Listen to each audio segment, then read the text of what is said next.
Hi, welcome to my talk. My name is Andrew Hoglund, and I work at GitHub.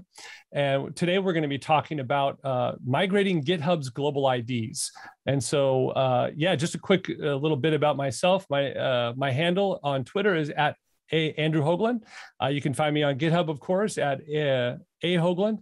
And so I've been working at GitHub for about 2.5 years. I joined the API team in 2018. And since then, it's just been a great journey learning and contributing to not only our GraphQL API, but also our REST API. We also support some other technologies internally. But yeah, today I really wanted to talk to you about a journey that we're taking in having to basically reformat, restructure, and rethink our global IDs on our GraphQL API to support our future scaling needs. So before I dive into sort of the nitty-gritty of what we've done and what we're continuing to do, I just want to give a brief overview of our API for those of you who may not be familiar with the GraphQL API at GitHub in general. So we were one of the first and early adopters of the GraphQL API technologies. It was we first introduced our API in 2016, and this was shortly after Facebook's public release of GraphQL. When we adopted GraphQL, we were all in.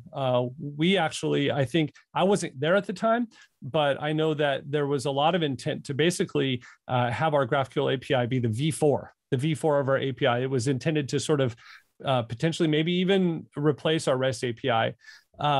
We invested heavily in it, not only in our public API, but also in some of our backend services, even in our data abstraction layers and our monolith. So there was a lot of investment in our GraphQL API. Since then, we sort of adjusted and changed our strategy a little bit. Now the API isn't just considered so much a replacement or REST, but it's now just considered another API alongside REST. So there are great benefits to using REST, and for people are going to want to continue to use that for the long term. We've invested in that as well, not only in our in continued support of features, but also we just released an open API specification on that side. But at the same time, we haven't abandoned GraphQL. We're still very much invested in the long-term future of it, and I think that will be indicated kind of basically by this talk, that we want to be able to continue to support and build our GraphQL API. But in order to do so, we have to make these changes that I'm going to go through. So our GraphQL API is quite large. It receives about 300 million requests per day. That is a statistic I grabbed I think last week. So it fluctuates a little bit, but yeah, we're getting a lot of traffic on the API. We're getting around 3,000 to 6,000 requests per second. We have a GraphQL schema that's quite large. We have over 400 objects and 350 mutations. And so just to be clear, for this migration that we've undertaken, that means that around, not all 400 objects, but a lot of them, most of them that implement the node interface are having to be migrated, have their IDs changed, the format and actually the content of the ID changed. So it's been quite a large undertaking. It's been something that that has presented a lot of challenges, but also a lot of exciting things. So anyways, today, what am I going to talk about? I'm going to talk about what is our current ID format? Why is it problematic? Why do we need to change it? And what's the motivation for change?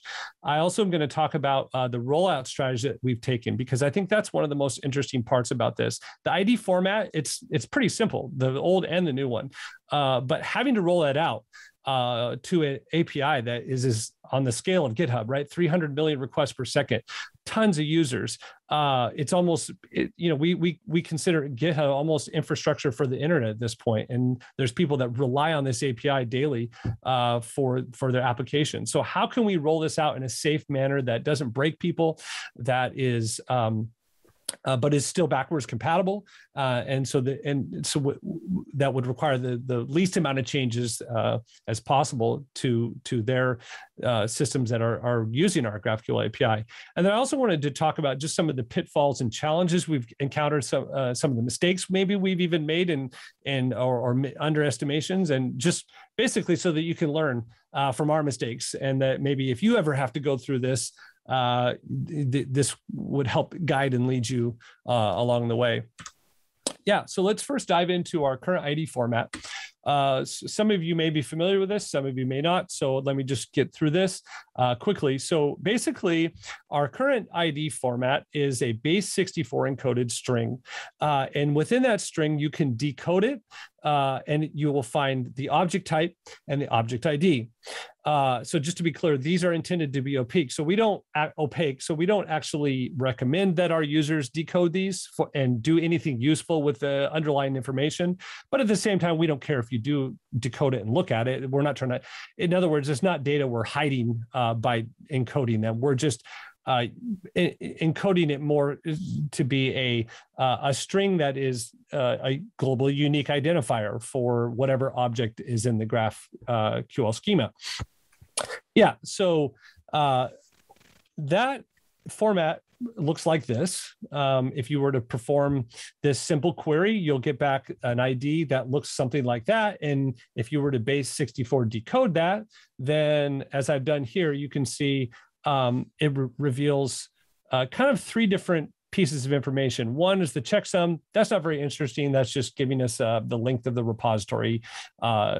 And then you'll see that we have in this case, this is a repository type. So in our GraphQL schema, that would be represented by the repository object, and then the actual database ID. So that's the unique MySQL auto-incremented ID that is used on the back end. So this has worked very well for us up until now. It's super simple. You can load things very quickly and efficiently. You can imagine how this could be translated into a simple SQL query, as I'm going to show in a little bit. And this works well with a single database. But the problem is what if you can't have a single database? What if you need to shard your data? What if you need to maybe move to multi-region setup? So that's where we're going to see the challenges and the difficulties with this format. So as I kind of already touched on, why do we need to change? Well, firstly, the change is going to be able to help us to have more performant queries to our sharded data. One of the big initiatives another engineering team at GitHub is working on is doing data partitioning. So we've devised ways that we can partition out some of our bigger tables and some of the databases that are bursting at the seams, for lack of a better term. And the way that we're doing that is by sharding. We use Vitess, and we're sharding the data out. And we're even splitting tables into different databases. But in order to be able to support that and to be able to perform queries that are efficient and that won't encounter timeouts, especially with our IDs, this current ID format lacks information. It lacks the ability for us to really be able to do that well. And even moving beyond that, we need to be able to have flexibility for any future architecture that GitHub might move towards. One might be multi-region, for example. We might have a world where we may have to split our data up into completely separate databases or data centers, excuse me. And so this is the real motivation for why we need to change it. So there's no there are some short-term benefits, but this is an investment we're making longer term into our GraphQL API being able to support whatever future architectures and data migration or scaling that we may have to do at GitHub, some of which might be unknown at this point. So I pulled this quote from the GraphQL specification, which says the ID should be a globally unique identifier for an object.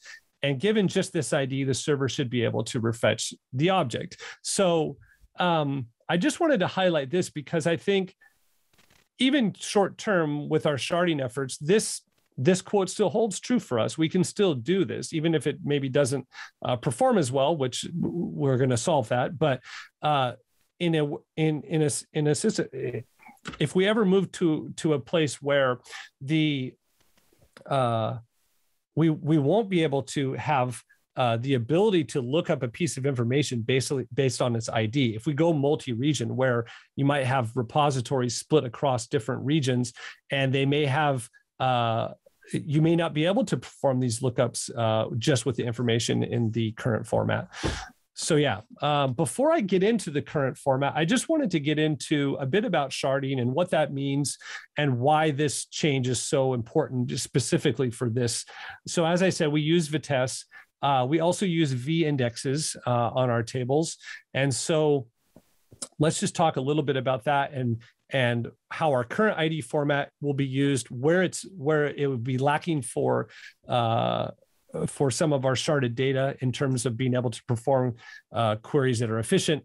And then we'll get into the new format and how we solve that problem. So here's a very simple diagram of a table, our pull request table, and you can see it's a simple query. So you can imagine that the ID that we store for the pull request has the pull request object type, and it has the ID in it. So you can easily imagine how that can be translated into this SQL query, right? Select all from the pull requests. Or in this case, it would be select whatever fields you've requested in your GraphQL query, but you get the point. The idea is that we're able to simply perform this query and compose this query, more importantly, from the object ID information that we currently have. But what happens when we shard our data? So the way that data sharding works is that you have to split up your shards based on a namespace or a key space.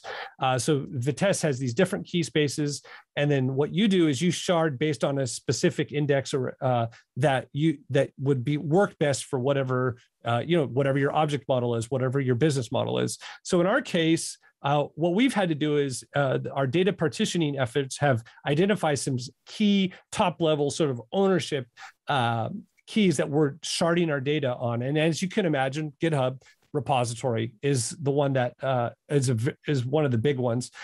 So for it, as you can see in this example, still have pull requests. They're still unique across these three shards. So in other words, you won't have pull request one on all three of these. We use unique v-indexes so that you still can create and have uniqueness of pull requests, but we split up that data and we divided it based on the repository ID.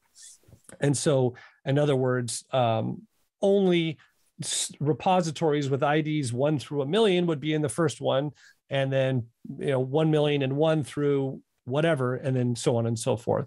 And so, if the problem with this is that this same SQL query, which was devised from the object ID that we have, won't perform well. VTGate won't know which shard to execute this query on. Why? Well, because it needs to know the repository ID to be able to know which table to perform on. So since it can't do that, it would have to fan out. And now what in the old format here is one query now has split up into n queries. And we have to fan out to all our different shards to figure out, okay, where is this pull request? And as you can imagine, that slows things down. So what if you're requesting IDs for 10 different objects in your GraphQL query? Well, your request might time out depending on how the data fan out is happening. So as you can imagine, or may not have imagined, by adding the repository ID to the query, we've now given Vitess and VTGate enough information for it to be able to quickly and efficiently perform its query. Now we've added repository ID, so VTGate has metadata that it keeps track of which shards are handling which sort of ranges of repository IDs, and then it knows basically where to efficiently execute that query. So and so just to be clear, right now, we don't have a current need for multi-region in the short term, but this is something that GitHub is potentially moving towards, which is geolocated data, where you might need complete data isolation. And even if we never even go to full multi-region, and I know this has been a kind of a hot topic. I've even seen a lot of people talking about this on Twitter recently, but the idea is that even if you need data sovereignty, split up your data into different ways, different data centers, the change that we're making will also support that, because it may not be needed for sharding in this context of multi-region, but it may be needed in terms of global routing. What do I mean by that? Well, in other words, these same top-level ownership objects like repository will now be used not necessarily to make a SQL query more performant or efficient in our sharded data, but it actually may be used to globally route the information. So we might have to have a global router eventually that will take in a GraphQL query, and it will have to figure out, based on that ID, we know that this is repository 1, and we know that repository 1 actually lives in a data center in Europe, where repository 2 lives in a data center in Asia. And so the nice thing about the new format that we're introducing is that it will be able to support that by adding this information, this top level ownership information into our IDs. We'll be able to support whatever future scaling and future architecture that GitHub may need to move to, depending on how big we grow and the needs that our customers and our businesses will have from us. Okay, great. So long overdue. Let's talk about the new format. What is it and how does it work? It's in a lot of ways, it's very similar to our current one. It's still encoded, base 64 encoded information. It's what we've done is, since we have to pack more information into it, more ownership information, we've compressed it, we've packed it, and we've also done some things to where we have, it's a little bit, the underlying format is a little bit more cryptic, but we have a translation layer on the back end. So for users who may try to decode these, by the way, hint, we recommend you don't.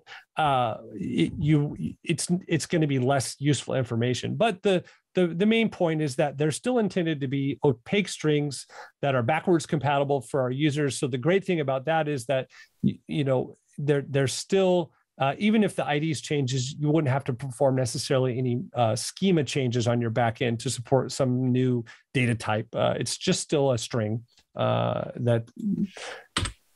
that will easily store into any sort of string type.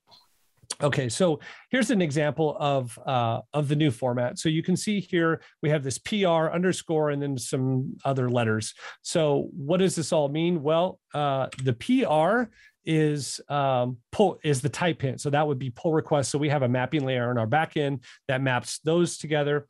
And then you see we have the ownership information is embedded into this base 64 string. So in this context, this would map to an array of IDs, and the 0 is just is an internal implementation detail for some backend templating that we have, and then you have your repository and your pull request ID.